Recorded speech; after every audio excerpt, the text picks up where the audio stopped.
of New Zealand, here's a pina colada. If you like pina coladas. Hello, Barney. Everybody knew who you was in 10 seconds. Getting caught in the rain. Poppin, guys, and welcome back to a brand new episode of our What's Poppin series on YouTube. We are here with Flavor Blaster and we are very excited. We have a very special guest today. We're joined here by Dan. Thank you so much for joining us. And do you want to just start by kind of introducing yourself and talking us through your journey within the bartending industry to start with? I've been in the industry since for about 17 years now. And I've gone from catering weddings to bar backing to finally getting a bar management position, working for a dodgy drug dealer, to working in a 50 best bar, one of the world's 50 best bars, or two of them actually, and now to eventually owning a company that was co-owning a company that was the biggest social media platform for bartenders worldwide. And now I'm on a new journey because the pandemic ruined everybody's lives, where I'm basically transitioning into kind of education for the bartending community. You know, I've seen a potential in that, and that's what I'm focusing on. And I'm having pretty good success. Honesty, transparency, no bullshit. I still travel around the world quite frequently doing seminars and guest shifts as a way to not fall away from the whole, dissonance of being online and actually being in the field and speaking to the community at all times. So if I remember rightly, you were quite an active cocktail competition bartender once upon a time. So I wanted to ask you a question about how important those are still. Like, are they important, and do you have any pieces of advice for aspiring bartenders where competitions are concerned? I think I wouldn't be where I am now if it wasn't for cocktail competitions. The cocktail competitions are really a platform that you can utilize, and you learn new techniques and you get to know new people, which can end up leading to gigs with brands or just getting to know folks. Also sort of teaches you other skills. I did 23 competitions before I placed third. When I won my first national comp and I went on to a global final was in 2012. And I ended up going to Netherlands, to Amsterdam. And the person who was the Dutch champion ended up giving me a job, and that bar became a top 50 bar. So it's pretty much been like, that's kind of how it's worked out. I think there's a lot of people in the industry, especially my age, because they're kind of grumpy.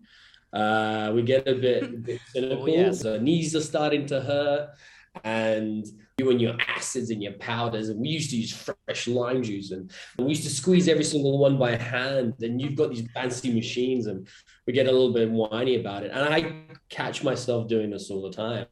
Our cynicism sometimes is because also, if there's 23 competitions and there's only one champion, how many folks have taken part and lost? And they're upset. But if you don't look at it that way, if you don't make it all about becoming the champion, I like to call it the Jack Sparrow effect. Oh, bugger.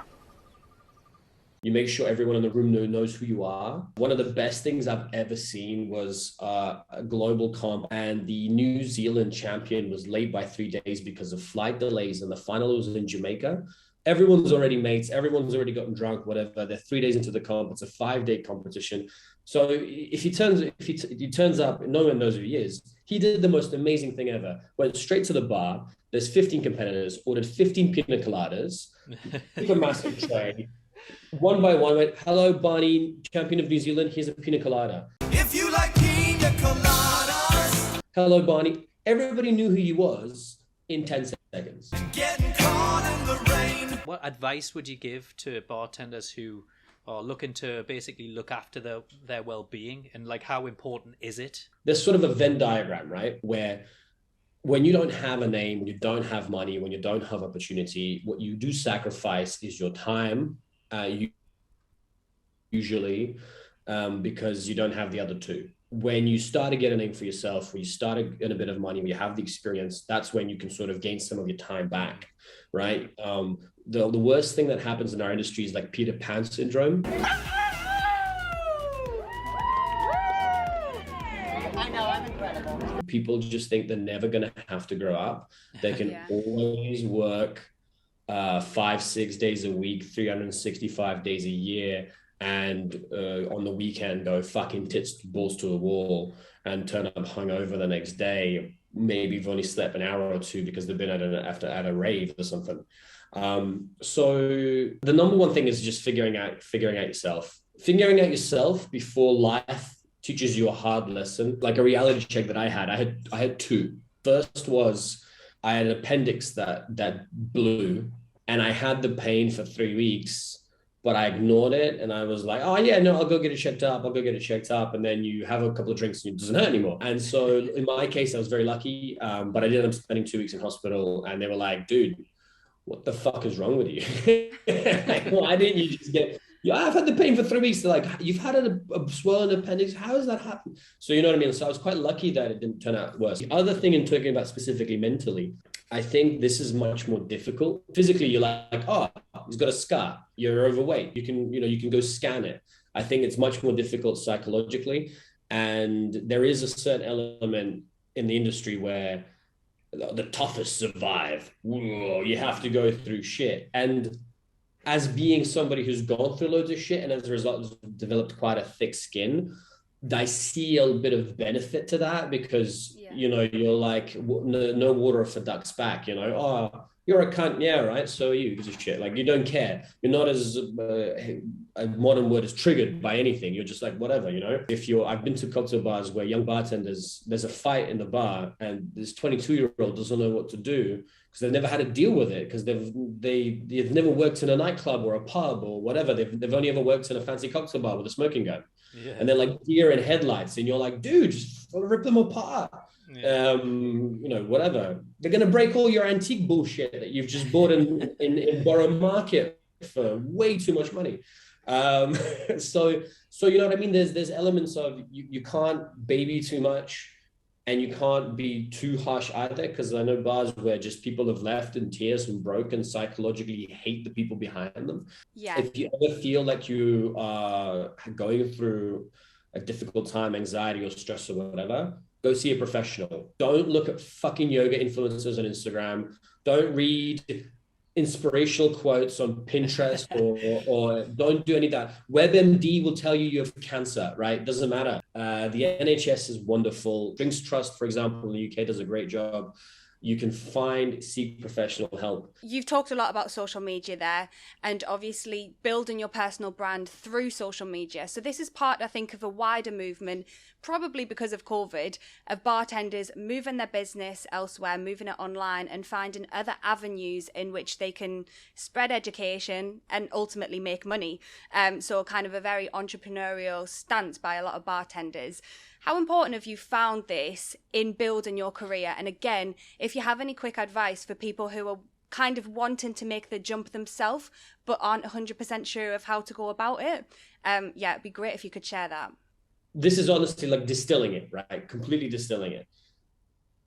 In the same way that you shouldn't listen to therapy quotes online, looking at these social media gurus telling you that you're going to grow to 100,000 followers doing this simple fucking TikTok dance is bullshit. The key is what you've actually accomplished and the experience you have offline. Like, if you've been in the industry for 15 years and you watch some of the stuff that I do, none of it is strange to you. It's probably conversations you've had in bars and restaurants.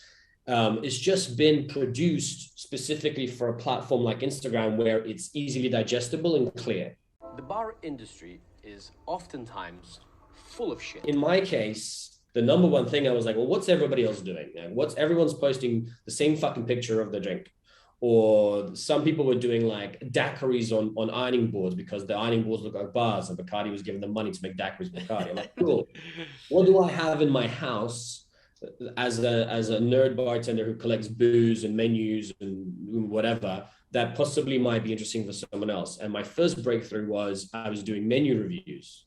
So I had like 25 menus in my house. I was like, cool, how would I review menu? And I'd be like, cool, well, how does it actually physically look? Like the practical bit. Then how does it visually look, like the colors and whatever? And conceptually, I've been to all these bars because I've bought or I've asked for a menu or I've stolen one.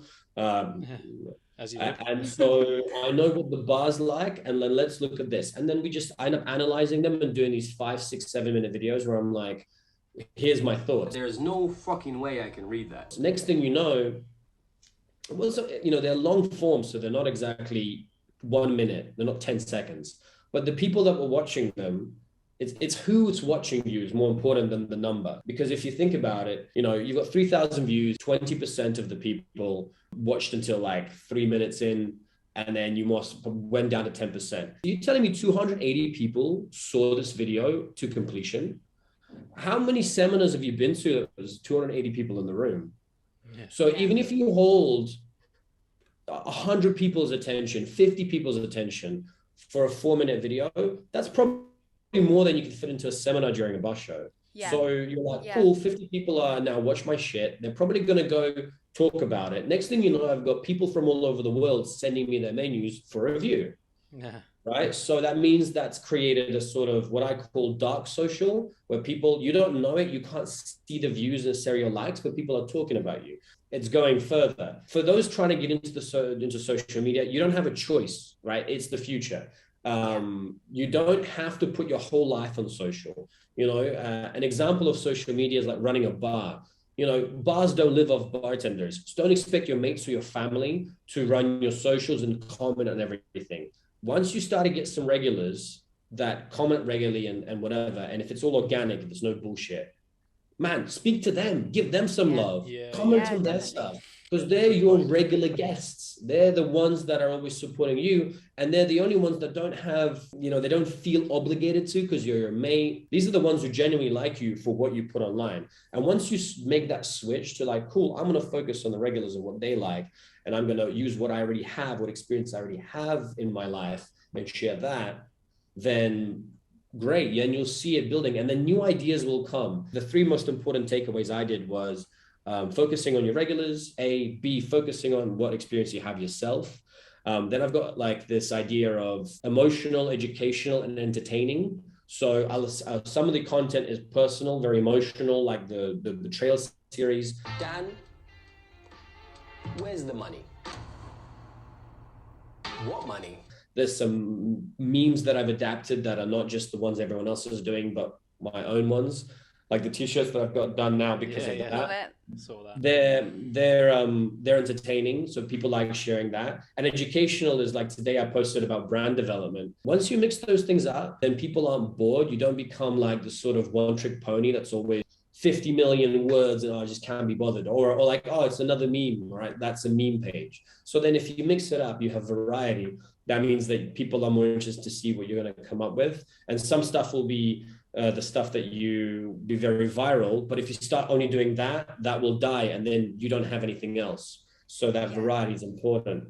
And I think the other end of it is consistency, right? So in 2020, I was posting 3-4 times a week and I hated it. I hated doing that. I was like, too much.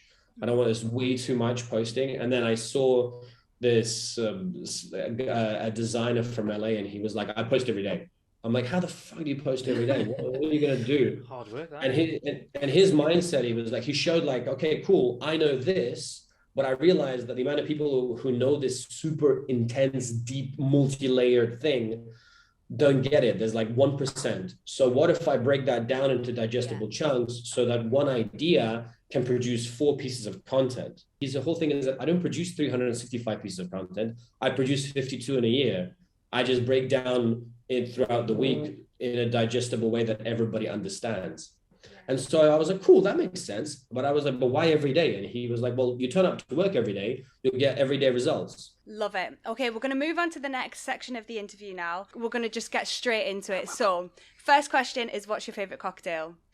In the streets, Manhattan. In the sheets, Miami Vice. I love that.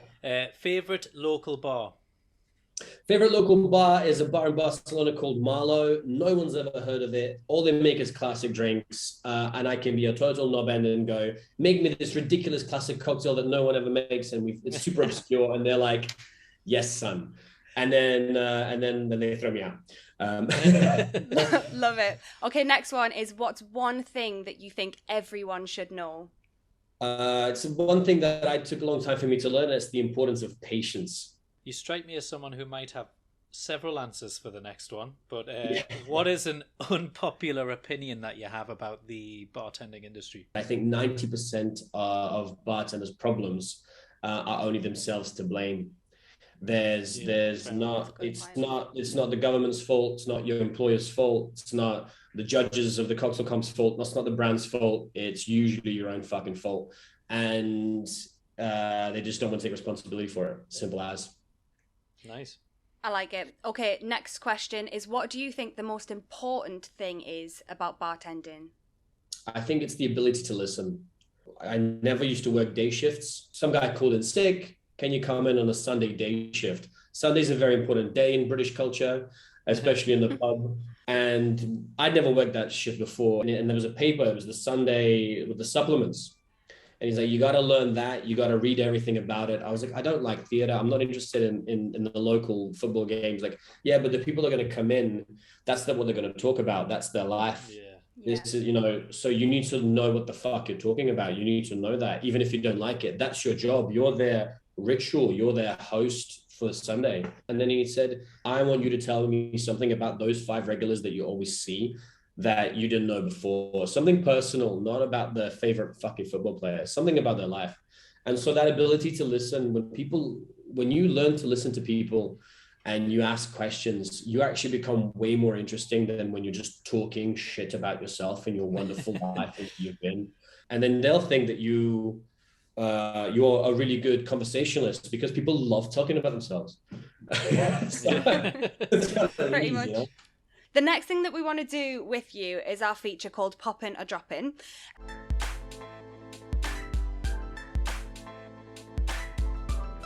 So essentially, we are going to give you some things that are trending right now in the bartending industry, and all you need to do is tell us whether you think they're popping, so they're worth the hype, people should be paying attention to them, or they're dropping, they're overrated, and you're not a fan. Okay? The first one is Dry January, obviously a big trend around the world.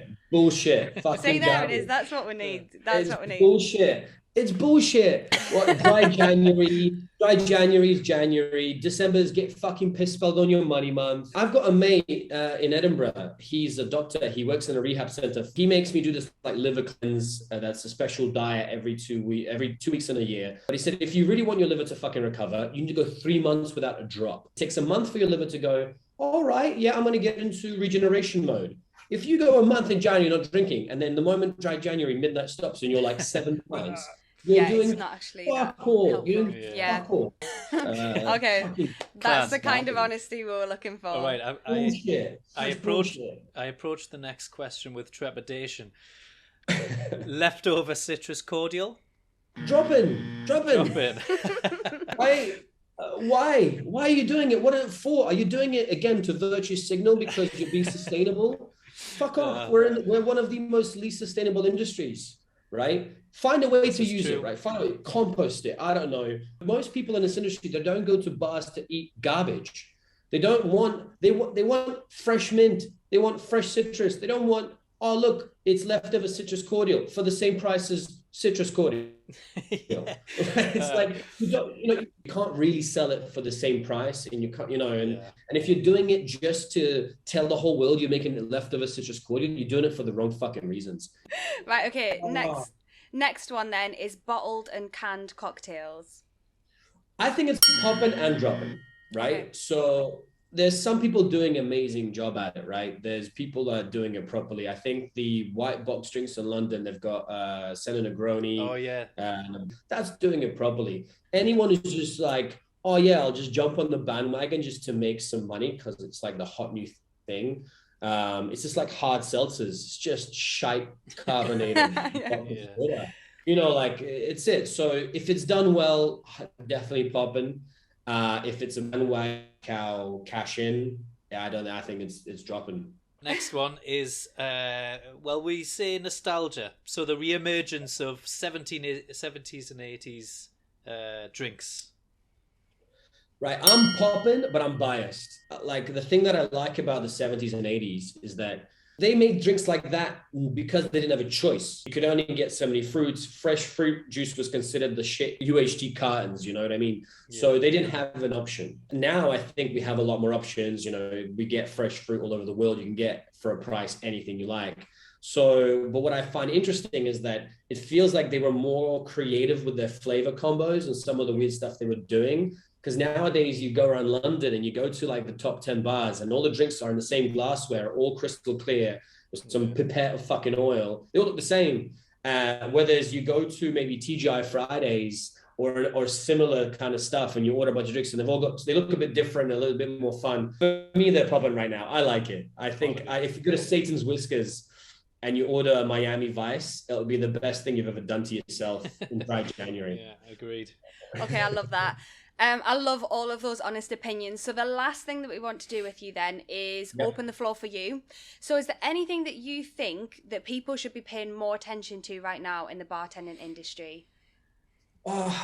It's hard to say really, because there's so much things that you can highlight that's amazing. But also it's also kind of a tough time because, you know, we can always say our health of bars and bartenders, and you know, that would be the right thing to say from an emotional sense, right? But in terms of what I don't know who's watching this, maybe it's probably bartenders and something along those lines. I think the one thing I want everyone to pay attention to is just the hard work that goes into what we do from every sort of aspect of it. Just to show a bit of love to everyone, from the shitty bodega at the end of your street, which is, I live in Spain, so that serves €1 burnt coffee machine coffee that hasn't been cleaned in 30 years. But you could end up sitting down with the owner, who's probably family owned, and having a conversation with them, and the stories that they will have to tell and the experiences and the life of this street that he's been on or she's been on for the last 50 years, and you learn so much. It's kind of like there's a shamanistic thing about it, where those stories can only be passed on person to person. No one's going to write a book about it, and it's just one of those emotional things. So I think I would highlight how cool our industry is if you just spend a little bit more time paying attention to it, as opposed to checking the latest trends on imbibe.co.uk or the annual drinks report where Nicki Minaj releases UHT cream spiked with peach schnapps. Like, that's irrelevant, absolutely irrelevant. Yeah. You know what I mean? So I can't really point it out, but I think just, I think that would be in a nutshell. Nice and positive. I like it. I like it, and I think it's a great way to end this conversation and discussion.